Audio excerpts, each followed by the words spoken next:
देख रहे हैं उत्तराखंड न्यूज 24.com। मैं हेमलता भट्ट नैथानी, पेश है आज के समाचार।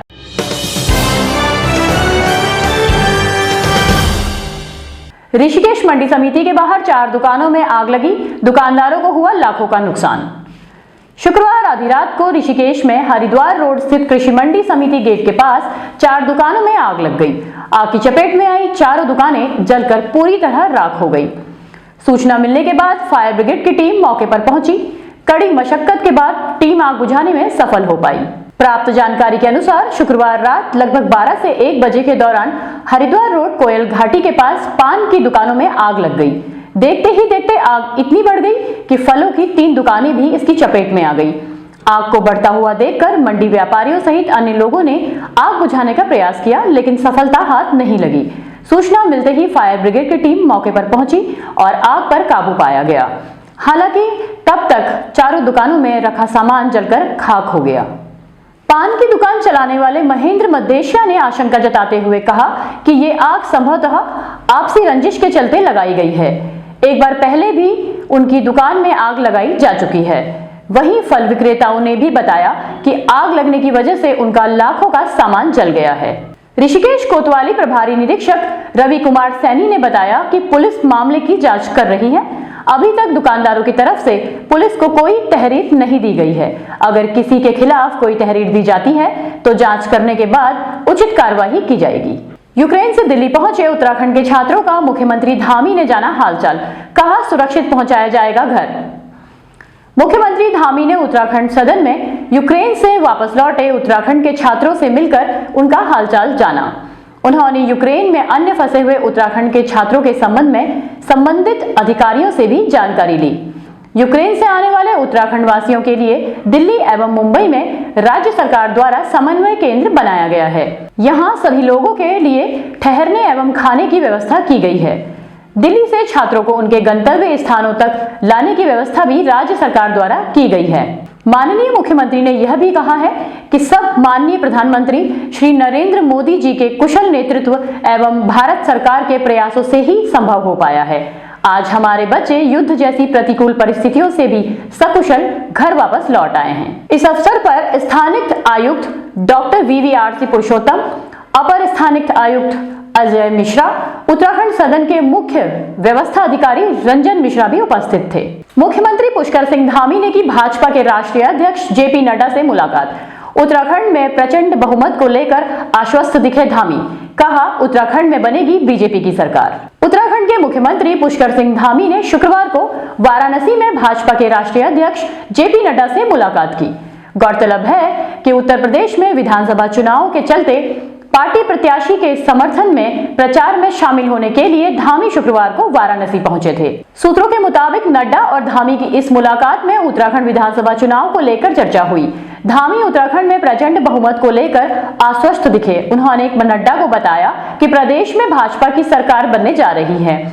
उधर सियासी हलकों में धामी और नड्डा की मुलाकात के अलग अलग अर्थ टटोले जा रहे हैं। इससे पहले हरिद्वार सांसद और पूर्व केंद्रीय मंत्री डॉक्टर रमेश पोखरियाल निशंक ने भी नड्डा से मुलाकात की थी। इस मुलाकात के बाद से ही चर्चाओं का बाजार गर्म रहा। माना जा रहा है कि 10 मार्च को भाजपा और कांग्रेस के बीच मुकाबला काटेगा रहा तो निशंक की भूमिका अहम हो सकती है। इस प्रदेश में भाजपा के नेतृत्व परिवर्तन से जोड़कर भी इसे देखा जा रहा है। हालांकि पार्टी पदाधिकारियों ने ऐसी किसी भी संभावना से इनकार किया है। परिवहन मंत्रालय का आदेश 12 मार्च से पहले अपडेट करा लें अपने पुराने ड्राइविंग लाइसेंस, नहीं तो बढ़ सकती हैं आपकी परेशानियां। जी हां, जिन लोगों के पास वर्ष 2002 या इससे पहले के पुराने ड्राइविंग लाइसेंस है वह उन्हें 12 मार्च तक ऑनलाइन अपडेट करा लें। अगर ऐसा ना किया गया तो ड्राइविंग लाइसेंस की अवधि समाप्त हो जाएगी। केंद्रीय सड़क परिवहन मंत्रालय के सारथी पोर्टल के माध्यम से देश भर के लाइसेंस की जानकारी और आवेदन की प्रक्रिया ऑनलाइन कर दी गई। डायरी पर पुराने ड्राइविंग लाइसेंस का डेटा ऑनलाइन किए जाने के लिए कवायद तेज हो गई है। परिवहन मंत्रालय की ओर से इस तरह के आदेश हैं कि ड्राइविंग लाइसेंस की पूरी प्रक्रिया अब सारथी पोर्टल के माध्यम से ही होनी है। इसके लिए डाटा का ऑनलाइन होना जरूरी है, जिसके लिए सारथी पोर्टल पर बैकलॉग एंट्री का लिंक खोला गया है।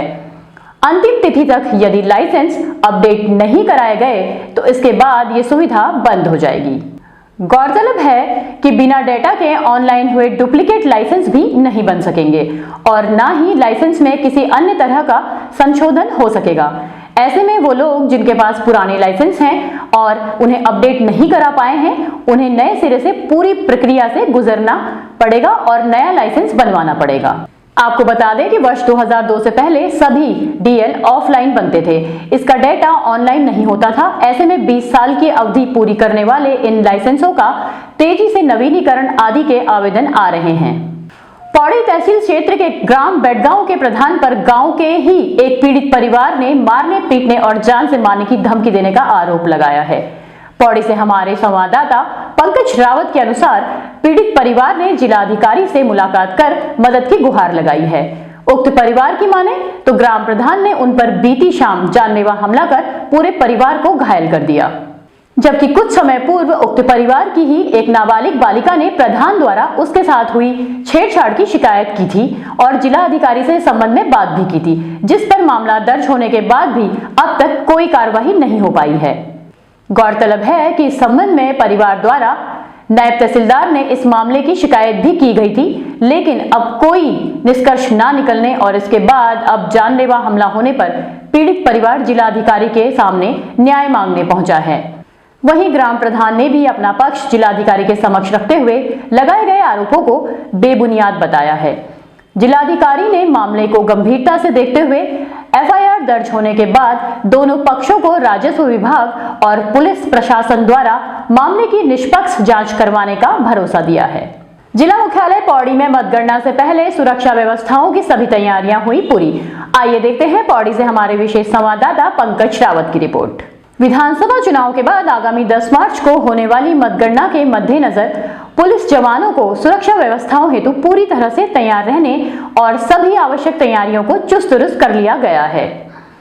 पुलिस उपाधीक्षक प्रेमलाल टमटा ने बताया कि मतगणना दिवस के दौरान सुरक्षा व्यवस्था में किसी तरह की कोई चूक न हो और मतगणना की प्रक्रिया शांतिपूर्ण हो सके, इसके लिए सुरक्षा व्यवस्था के इंतजामों को परखा गया है। बताया गया है कि मतगणना परिसर में सुरक्षा के पुख्ता इंतजाम कर लिए गए हैं, जहां पुलिस जवानों के साथ ही सेना के जवानों का भी कड़ा पहरा है। साथ ही पुलिस जवानों को लॉ एंड ऑर्डर मेंटेन करने के लिए कड़े निर्देश दिए गए हैं। उत्तराखंड में वन दरोगा भर्ती परीक्षा में मिली गड़बड़ी, 1800 सवालों में से 332 हटाए, उम्मीदवारों को मिलेंगे बोनस अंक। उत्तराखंड में लोक सेवा आयोग की लोअर पीसीएस भर्ती प्री परीक्षा में 12 गलत सवालों पर बोनस अंक देने के मामले के बीच अब अधीनस्थ सेवा चयन आयोग की वन दरोगा भर्ती परीक्षा पर भी सवाल खड़े हो गए हैं। आयोग ने इस परीक्षा में 332 सवालों को पाठ्यक्रम से बाहर मानते हुए हटा दिया और उनके बदले सभी उम्मीदवारों को बोनस अंक दे दिए। उम्मीदवार इसके विरोध में उतर आए हैं। अधीनस्थ सेवा चयन आयोग ने दिसंबर 2019 में वन दरोगा के 316 पदों पर भर्ती के लिए नोटिफिकेशन जारी किया था। इसमें करीब 1.5 लाख उम्मीदवारों ने आवेदन किया था। आयोग ने पिछले वर्ष 16 जुलाई से 25 जुलाई के बीच 18 पालियों में ऑनलाइन लिखित परीक्षा का आयोजन किया था। 18 पालियों के हिसाब से रोजाना 100 सवालों के औसत पर 1800 सवाल उम्मीदवारों से पूछे गए। आचार संहिता लागू होने से ठीक पहले आयोग ने वन दरोगा भर्ती परीक्षा का परिणाम जारी कर दिया, जिस पर सवाल खड़े हो गए। आयोग ने जो रिजल्ट जारी किया उसमें 1800 में से 332 सवालों को पाठ्यक्रम से बाहर के प्रश्न मानते हुए मूल्यांकन से हटा दिया गया। इन प्रश्नों के लिए उम्मीदवारों को बोनस अंक दे दिए गए। इस आधार पर उम्मीदवारों ने हाईकोर्ट का दरवाजा खटखटाया है। लगभग 10 याचिकाएं दायर हुई हैं। हाईकोर्ट ने कहा है कि सभी उम्मीदवार 1 हफ्ते के भीतर आयोग के सामने अपना पक्ष रखें। साथ ही आयोग के सचिव को कहा गया है कि 8 हफ्ते के भीतर वो इस मामले में सुनवाई करके उचित फैसला लें। तब तक किसी भी उम्मीदवार को नियुक्ति प्रदान नहीं की जाएगी। उम्मीदवारों का कहना है कि अगर आयोग ने 8 हफ्ते के भीतर इस अनियमितता को दूर करके दोबारा वन दरोगा भर्ती का परिणाम जारी न किया तो वह उग्र आंदोलन करेंगे। सेवा चयन आयोग ने 1431 सहायक अध्यापक पदों की भर्ती प्रक्रिया पर हाईकोर्ट की रोक। सेवा चयन आयोग के 1431 एलटी के पदों पर कोर्ट के द्वारा रोक लगा दी गई है। आपको बता दें कि आयोग के द्वारा सहायक अध्यापक यानी कि एलटी के पदों को लेकर रिजल्ट जारी कर दिया गया था। जिसके तहत 9 मार्च से लेकर और 23 मार्च के बीच चयनित अभ्यर्थियों के अभिलेखों का सत्यापन भी होना था, लेकिन कोर्ट ने आयोग की भर्ती प्रक्रिया पर फिलहाल रोक लगा दी है। आयोग के द्वारा जानकारी दी गई है कि 9 मार्च से लेकर 23 मार्च के बीच जिन चयनित अभ्यर्थियों के अभिलेखों का सत्यापन होना था, उस पर अग्रिम आदेशों तक रोक लगा दी गई है। बताया जा रहा है कि उच्च न्यायालय के निर्देश पर आयोग ने यह फैसला लिया है। जानकारी के मुताबिक फिजिकल एजुकेशन यानी कि व्यायाम शिक्षक के अभ्यर्थियों के द्वारा कोर्ट में किसी सवाल को लेकर मामला दायर किया गया था, जिसके बाद कोर्ट के द्वारा पहली सुनवाई में ही पूरी भर्ती प्रक्रिया पर फिलहाल रोक लगा दी गई है। भर्ती प्रक्रिया पर रोक लगाए जाने से जिन चयनित अभ्यर्थियों को जल्द रोजगार मिलने की आस जगी थी, फिलहाल उस पर भी ब्रेक लग गया। वही बात अगर भर्ती प्रक्रिया की करें तो कला विषय की भर्ती प्रक्रिया पर फिलहाल रोक लगी हुई थी, लेकिन अब पूरी भर्ती प्रक्रिया पर रोक लग गई है। देहरादून में हुए वंशिका हत्याकांड का खुलासा।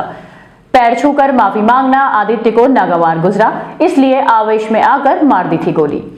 बृहस्पतिवार शाम सिद्धार्थ लॉ कॉलेज के पास डिफामा की छात्रा वंशिका की गोली मारकर हत्या करने की घटना का खुलासा करते हुए पुलिस ने हत्यारोपी छात्र आदित्य को गिरफ्तार कर लिया।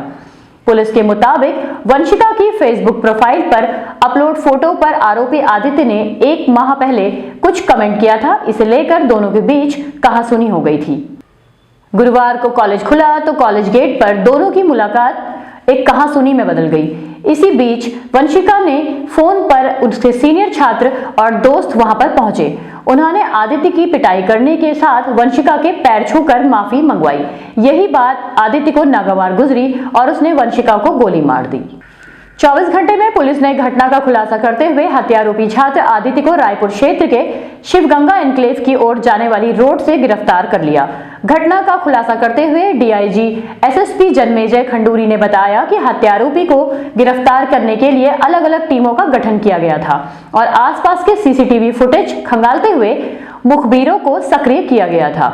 शुक्रवार को मुखबिर के माध्यम से सूचना मिलते ही पुलिस ने शिवगंगा एनक्लेव की ओर जाने वाली सड़क से गिरफ्तार करके आदित्य को अपने कब्जे में ले लिया और मोबाइल फोन भी उसका वहां से बरामद किया। आरोपी ने पुलिस को बताया कि गोली मारने के बाद वो दून से भागने की फिराक में था, लेकिन जगह जगह पुलिस की चेकिंग के कारण वो कामयाब नहीं हो सका। इसके बाद वो देर रात भर रायपुर के जंगल में छुपा रहा।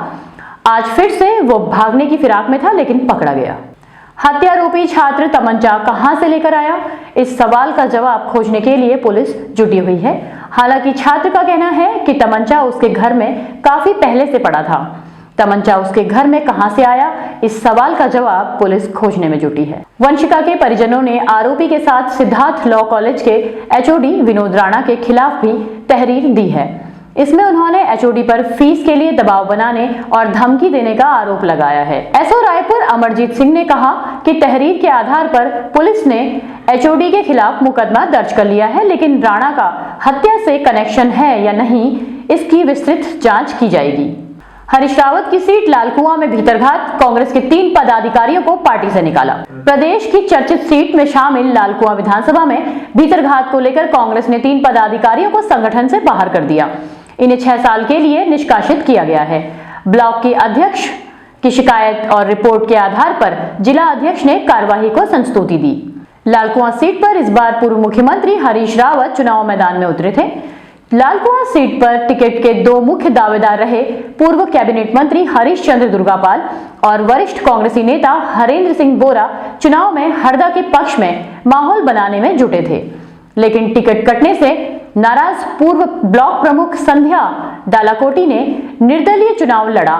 वहीं ब्लॉक अध्यक्ष नीरज रेखवाल ने बताया कि पार्टी के कुछ पदाधिकारी चुनाव में कांग्रेस उम्मीदवार हरीश रावत के लिए दुष्प्रचार करते नजर आए। इसमें जिला संगठन मंत्री मनोज पौड़ियाल, जिला उपाध्यक्ष भूपाल सिंह समल और न्याय पंचायत अध्यक्ष भगवान सिंह समल शामिल थे।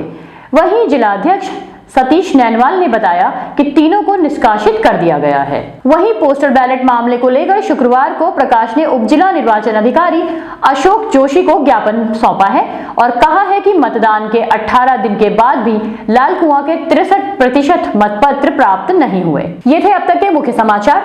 आप देखते रहिए उत्तराखंड न्यूज 24.com। जय हिंद, जय उत्तराखंड।